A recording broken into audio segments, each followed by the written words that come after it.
Hey, ladies and gentlemen, it's Minister Bridget coming to you on behalf of Royal Generation Incorporated. I'm so excited to share with you about another topic that will hopefully inspire you, impact you, and motivate you to become all that God created you to be, everything that you're destined to be, which is royalty. So this week we're going to talk about guarding our heart as single believers. And I don't want you to look at this only in the aspect of dating or courtship, but this can apply to any type of relationship that you're trying to establish, whether it be a business partner that you're thinking about bringing on, or it could be about ministry, it could be a friendship. You always want to guard your heart because out of it flows the very issues of your life, which means that's the direction that your life will go. So you want to guard it. I mean, even in the natural, the heart is one of the most vital organs in our body. Without my heart beating right now, I would not be here recording this video for you. So that shows you how important our heart is. I mean, we hear doctors talk about it. We hear it on television. You should eat right. You should exercise.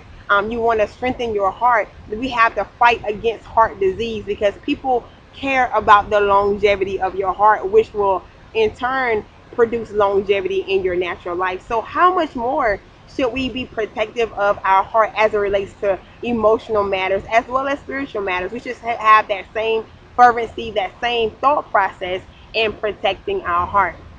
Now you may say, well, why should I really guard my heart? Well, like I said earlier, if you read Proverbs 4 and 23, it says, guard your heart with all diligence because out of it flows the very issues of life. So I like to say out of it flows the direction of your life, meaning my thoughts, the wisdom, perspective, goals, everything will be birthed out of my heart. So you want to make sure that what you're birthing is right. So you got to protect it. You can't allow your heart to be contaminated with outside things that does not line up with God's plan for your life. You want to make sure that you're guarding what goes in as well as what comes out of your heart. So that's why you should guard it, because your life will go that direction and you want to have a good life. So you want to make sure you're guarded, and also making sure that your heart remains pure, because only the pure in heart should see God. We want to see God, so let's keep a pure heart. Now you may say, well, how do I really guard my heart?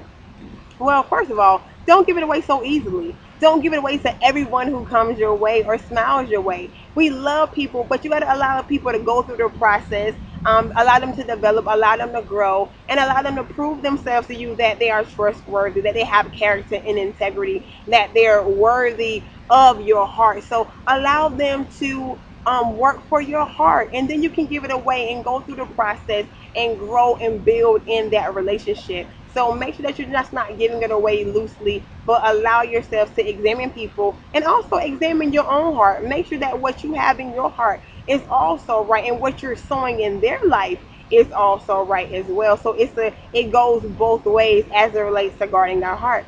Secondly, you want to put your focus on God. You never put your focus, all your dreams, all your ambitions, all your goals in one person. You put them all in God, and then you trust God with that relationship. You trust God for the direction of the relationship, and you trust that He is going to protect your heart and lead and guide you. So you always put your focus back on God.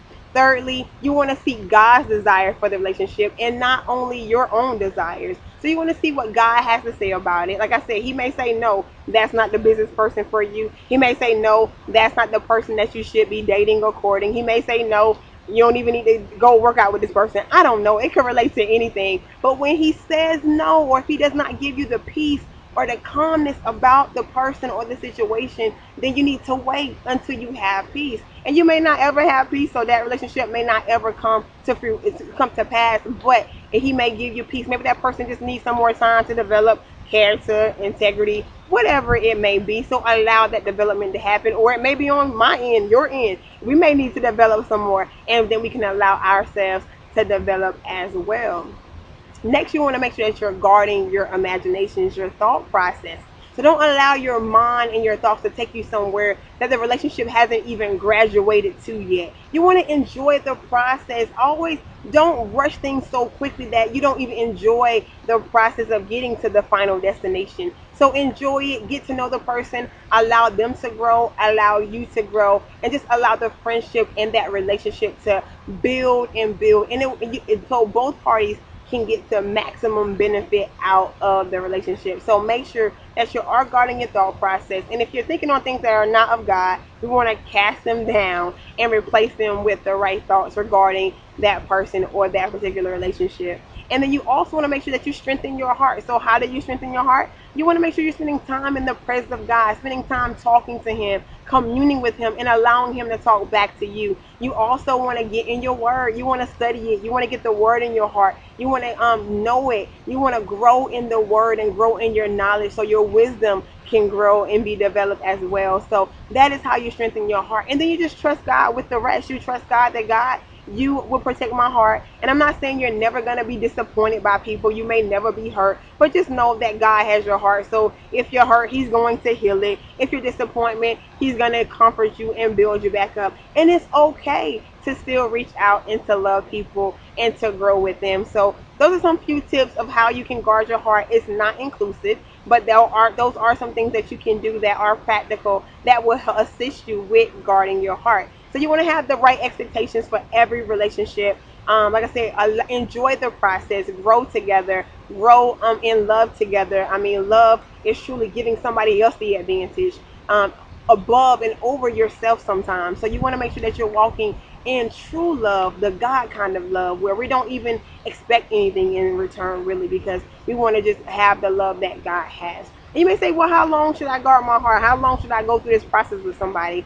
Until God tells you not to. I mean, I have no time frame really. Each relationship will be different. Each person will be different. You may be able to go right in with somebody and it may just be safe all the way. Some people you may have to grow with, allow yourself to grow, allow them to grow. It will vary depending upon each person, depending upon the relationship. But you'll know how far you can go as you hear from God. So I hope this video has been a blessing to you. I hope it has given you some information that you can implement and that you can use so you can guard your heart as a single. So share it with others, singles, share it with other people in general, because we all can use this. And make sure that you just keep a pure heart. Guard your heart even from offenses with each other. You know, offense causes us to get off and in the process. So you never want to have offense in your heart. You want to get it out and just simply love people and allow yourself to be loved. So I hope you've enjoyed this video segment. Now, before I end the video, I do want to say some final words. My birthday is coming up in 15 days. So July 30th, put it on your calendars.